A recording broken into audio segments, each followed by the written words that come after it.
Great, perfect. Hello, everyone. Good morning, and welcome to this information session for the fourth cohort of the Region 5 Public Health Training Center's Public Health and Primary Care Leadership Institute.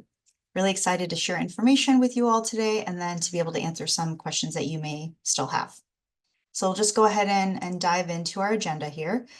Really starting out, we're going to kind of zoom out a little bit and share a little bit of brief background information about our training center. Then we'll spend most of our time talking about the program overall, which we abbreviate as RVPHLI, and then we'll have a little bit of time for a Q&A at the end. As we're going through, would like to ask for folks to remain muted. Definitely jot down those questions, take note of those questions, and you can submit those through the chat kind of throughout the whole session today, or you can unmute and ask your question verbally at the end. Alrighty, so a little bit of background information about our regional training center. We are part of a broader network, so there are 10 regional training centers across the country. We are all funded by HRSA, the Health Resources and Services Administration, and collectively, our Public Health Training Center network, we are a consortium of regional training centers, and we work to advance public health training and workforce development. So we're working to strengthen the skills of those currently in the workforce, those soon to be in the workforce, including students. And the work that we do is often tailored to the needs that are specific to those in our region. So the training and our approach to training in Region 5 might look a little bit different than what's happening in some of the other regions.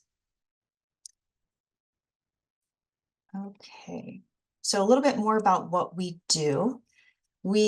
Our work is divided into kind of three main buckets or three main core areas. We focus on professional development, so offering resources to help public health practitioners as they are gaining and building upon competencies that they need in order to address challenges they're already facing, whatever emerging challenges are coming tomorrow. All of our trainings are free and oftentimes also offer very low cost continuing education credits as well. Another bucket of learning or focus of our learning, we like to think of as experiential learning. So we offer stipends for students engaging in field placements and faculty-led collaborative projects, knowing that those students are the future of our workforce, and we really want to work to strengthen that pathway into the workforce, especially into governmental public health. Those students are often working in agencies in underserved communities and really a lot of different types of settings, demographic variety, discipline and project. There's a lot of variety in the type of work that those students do. And lastly, I think what a lot of folks know us for is training, technical assistance. Some of us, the training centers, are also getting into consulting as well. So we are working to provide resources, information, tools to folks to be able to expand their expertise as they are working on the ground to try to work to tackle some of those complex problems that they're experiencing in their settings. Alrighty, I'm going to go to the next slide here. So just a little bit here as we're starting to segue into, or before we segue into more information specifically about the Leadership Institute. So the work that we do here at Region 5 Public Health Training Center, we don't do on our own. We are housed and operating out of the University of Michigan School of Public Health, but like I said, we work collaboratively with a lot of partners. We don't do this work and move this work forward on our own. We have our training and technical assistance partners across our 6-state region. So as we're serving the 6 states of Michigan, Minnesota, Illinois, Indiana, Wisconsin, and Ohio, we're working with folks in academic spaces across the region. And there's also an independent consultant that we're working with as well, very specifically for our Leadership Institute. So next, I'll go a little bit more in depth about our Leadership Institute, or RVPHLI. So main goal, if there's anything that you can recall after today's session, is that thank you, is that we hope that our participants, once they get through the program, they're able to feel like they have a firm foundation to advance leadership, and that can mean a lot of things, to advance their leadership skills, knowledge, and to do that with confidence in their workplace and for the communities that they're serving. We know that our field is facing a lot of challenges right now. We want folks to feel like they have the right tools and resources to be able to face whatever challenges, constantly changing circumstances that they may be facing, and to be able to also engage cross-sector partners as they are addressing challenges and as we all collectively are working to address social determinants of health. So everyone is on a different journey in terms of their leadership development. We hope that RVPHLI is just one helpful experience on that leadership journey, at least setting the foundation, and for some folks, maybe adding to that foundation. So by the end of the program, we hope that participants are able to practice adaptive leadership skills in order to guide organizational level change, community level change, and even broader systems level change. We hope folks are able to identify approaches for creating a culture of learning within their agency, within their team, folks that they're working with. And we hope that folks are able to apply strategies in a real way in order to foster a supportive workplace culture for all. So a little bit more about who we're hoping to apply and encouraging to apply for our Leadership Institute. We want to have a variety of experiences and perspectives in our cohort. We are encouraging folks from both governmental public health and primarily governmental primary care to apply. And I'll in a moment go through and kind of define that a little bit more. We're encouraging folks that are working in rural areas and medically underserved and areas that serve medically underserved populations, and also folks that are coming from a range of disciplines in public health and primary care. So for example, in public health, in the past, we've had sanitarians, epidemiologists, public health nurses, administrators. We've had a lot of different types of people from across the spectrum of public health in our cohorts. On the primary care side, we've had people that are in more administrative roles, managerial roles, programmatic roles. So again, there's variety there in the types of work that people are doing within those spaces, but you all are leading and advancing work within your agency. So specifically, this program is intended for and designed for people that are what we call mid-career. So you've had at least 5 years of work experience in your field, either public health or primary care. If you have been in the field a little bit longer, that's great too. We welcome folks that might consider themselves to be executive level. You're welcome to apply as well. Folks that are involved in some way in workforce development, community health strategy, and or performance management. You don't have to hit all of these areas, ideally at least one of them. Like I mentioned, you can be in any of these roles, managerial, administrative, program, clinical, or other.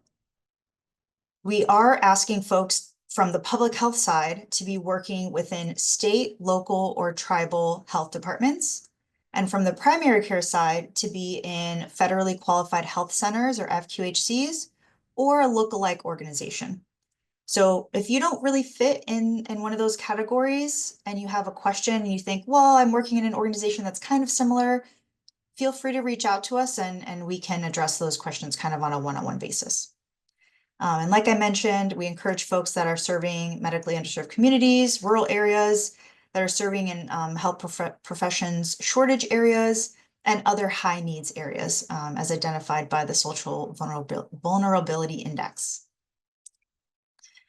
One very important thing to note is this program is designed for folks that are working in Region 5 states. So we have our states here: Illinois, Indiana, Michigan, Minnesota, Ohio, and Wisconsin.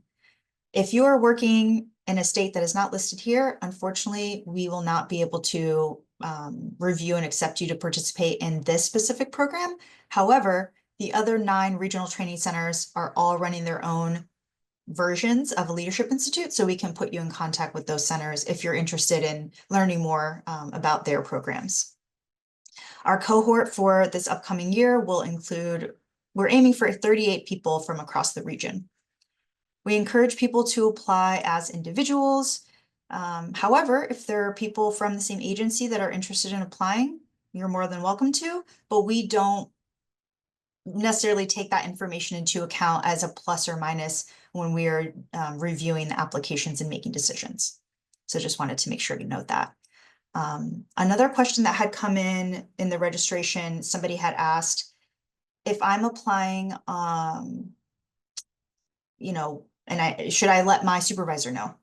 Should I ask for permission? That's not a requirement from our end, but I think it's probably generally a good practice to let your leadership know that you are interested and intending to apply, just so that they're aware and on board. And if you are able, to participate, you are accepted to participate in the cohort starting in January, then, you would have documentation and information to be able to share back with your leadership about that, so that they have a sense of the time commitment that is required to participate.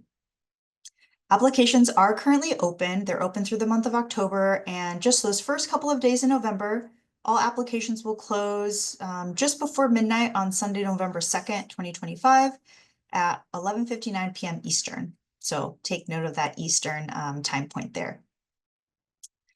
Alrighty, let me go to the next slide here. So I've been talking for a little bit. I'm going to pause for a moment here, and we're just going to get a little bit of information about you all, who all is with us today. So we're going to issue this poll. There are 2 questions here. I'm going to put this on the screen and read this aloud. So first, just asking, get a feel from the room, who all is here today? What state are you coming from? What state do you work in? And then I'm going to scroll down so I can read the next question. How long have you been in a leadership role, leadership position, whether in title or not? So the response options are, I am not currently in a managerial or leadership role, but I'm interested in pursuing one. 0 to 1 years, 2 to 4 years, 5 to 7 years, or 8+ years. So just leave both of these questions open for a little bit. Okay, looks like we've got 100% completion. So I'll end the poll and share the results. So it looks like most folks here are joining from Michigan. Yay, Michigan representation. We've got some good representation from Indiana and Illinois as well. 1 person from Minnesota and no one from Ohio, but that's okay. Hopefully they'll be able to catch the recording of this in the coming days. Oh, and 1 person from Wisconsin too. Great.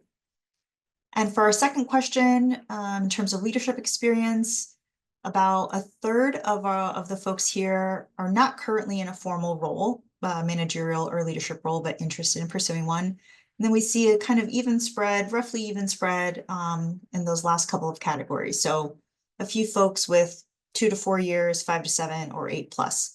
And that's actually great. Like that's what we seek to have, that kind of variety when we are reviewing applications and accepting people into the program. So thanks for sharing that with us, everybody.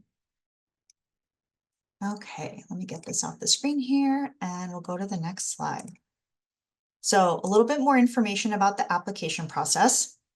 So once all applications have been submitted, we close the application right at the end of November 2nd. Our team will go through and do a first pass of screening, really just to check for eligibility. Then we'll be working with a pretty large team, actually, of reviewers who will be reviewing all of the applications by state. Each application will have 2 different reviewers using a rubric to look over the application to make sure that basic eligibility requirements really have been met, and to make sure that the person's experience and interest aligns with the goals of the program. Our reviewers will then make a recommendation of accept, waitlist, or decline. And those 2 reviewers will then have a consensus meeting. They will make their final decisions, share all that information back with us. And we're hoping that by early December, we'll be able to communicate back to all of our applicants to let them know of the decisions. I do also want to mention that the criteria that we kind of just went over, all of that is on our website. The application, a static version of the application, is on the website as well. And the rubric that all of our reviewers are using a copy of that is on the website. So use those resources. Make sure that as you're answering the questions, you're referring back to that rubric. If that's helpful, that's a recommendation I would actually give, so that you're making sure that you're answering the questions completely and that you're kind of aligning back to the intended objectives of the program.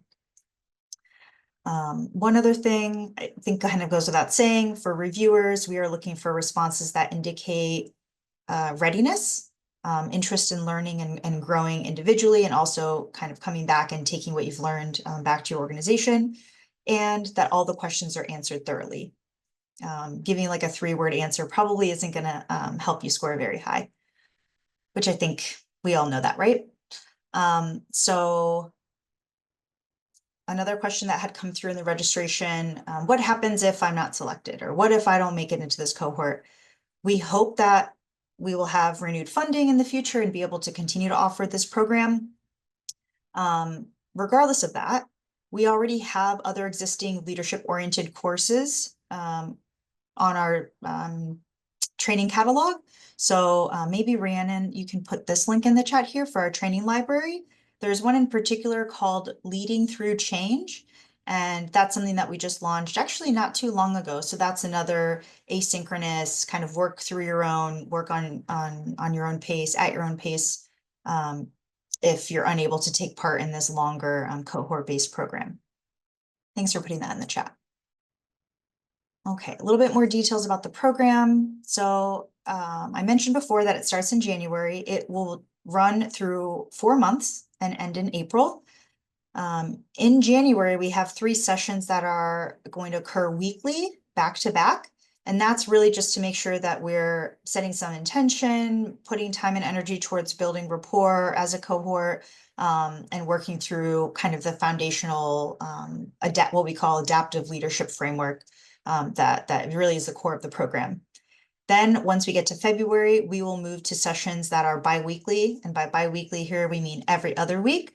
So we'll be meeting every other week from February through April, and we'll be meeting on Wednesdays from 10 a.m. to 12 p.m. Eastern, or, oh, something got cut off here. Sorry about that. 9 a.m. to 11 a.m. Central. And all of that information is on our website. There are 9 sessions that are live across the 4-month program. Each of those 9 sessions is 2 hours long. There are some short didactic components to those sessions, but really the majority of the session is comprised of interactive activities, breakout room activities, working through case examples, prompts, facilitated discussion. There's also a good amount of large group kind of synthesis and digesting, kind of group digesting time. And all of those 9 sessions are recorded for later viewing. If you are unable to come to all 9 of those, that's okay. Like, let us know ahead of time. There is an expectation for folks to attend 7 out of the 9, along with some other requirements, if they're working towards earning an official certificate of completion. If you aren't focused on getting an official certificate of completion, that's okay. If you have to miss, it's not okay, but we'll work with it if you have to miss more than 1 or 2 sessions, if you can't make that minimum of 7 requirement. There's also some independent study that folks will have to do, some pre and post work in between sessions. And new this year, we are going to be bringing back some of our alumni from all 3 of the past cohorts at specific touch points across the program to engage with our participants. So we're going to have our alumni coaches, that's what we're calling them, coming back to engage with folks in 3 sessions, 3 of the 9 sessions. In terms of time commitment, we estimate in total, including those live sessions and the asynchronous pre and post work, that the program will take an estimated 30 contact hours, which roughly kind of breaks down to maybe 1 to 2 hours a week over the 22-week program. Alrighty. Oh, I went a little bit too fast. I'm sorry about that. There we go. Lesson learned not to use your little scrolling button on your mouse as you're doing one of these. Okay. So for the curriculum, we have these 9 sessions split into 3 parts. So like I said, in January, those first 3 meetings, we're focusing on building rapport and also setting the foundation for adaptive leadership. So I want to just take a minute here and make sure I'm giving a little bit more background about adaptive leadership. It is a theory introduced by leadership experts and Harvard professors, Ronald Heifetz and Marty Linsky. And adaptive leadership, in a nutshell, really goes beyond just addressing challenges and trying to check things off the box. It's really meant to help folks find ways, creative ways to solve them, and doing it in a collaborative way, not just having blinders on and trying to address challenges on your own. Adaptive leaders also are able to anticipate challenges and identify root causes. I think a lot of us in public health often talk about root causes. So from our perspective, it makes sense to really have adaptive leadership be this kind of central core framework for our program. There are elements of other types of leadership infused to the program, like servant leadership and other types as well. So after we go through this kind of introduction and individual interpersonal level learning around adaptive leadership, we zoom out a little bit and we're focusing on adaptive leadership at the organizational level. So we've got 3 sessions there. And then for part 3, we zoom out even further and we have 3 sessions focused on adaptive leadership at the systems level. If you are unfamiliar with systems change, systems challenges, systems change, then you're definitely going to learn a lot more about that in this program as well. Okie dokie. So why participate? That was another question that came through in the registration. We think that our leadership program, RVPHLI, is an opportunity for leaders, whether they're already a formal leader in title or they're emerging, they have that interest, to learn on their own and to learn in a collective space, to be able to share with their peers, excuse me, to be able to share with their peers while they're expanding their abilities as they're working across those different levels, organizational, community, and systems level. And all of this really ultimately is towards improving population health outcomes, right? For those of you who might need to have a conversation and share your intention to apply with leadership in your agency, I think one big benefit of this program is that it's completely free. It's also completely virtual. So there's no expectation that anyone has to do a budget request to travel out of state. There's no payment. We're really trying to make things, and this is the 4th time we're offering this program, to make things truly accessible for folks in our region, to provide professional development opportunities, growth experiences and opportunities, and hopefully plugging that free part will especially be helpful, especially just kind of the landscape that we're in right now. One thing I do want to mention is that this program does not have any pre-approved CE or continuing education credits. So if you are able to meet the predetermined course requirements, then you can get a certificate of completion, but there's no CE attached to that. So just wanted to be clear with that.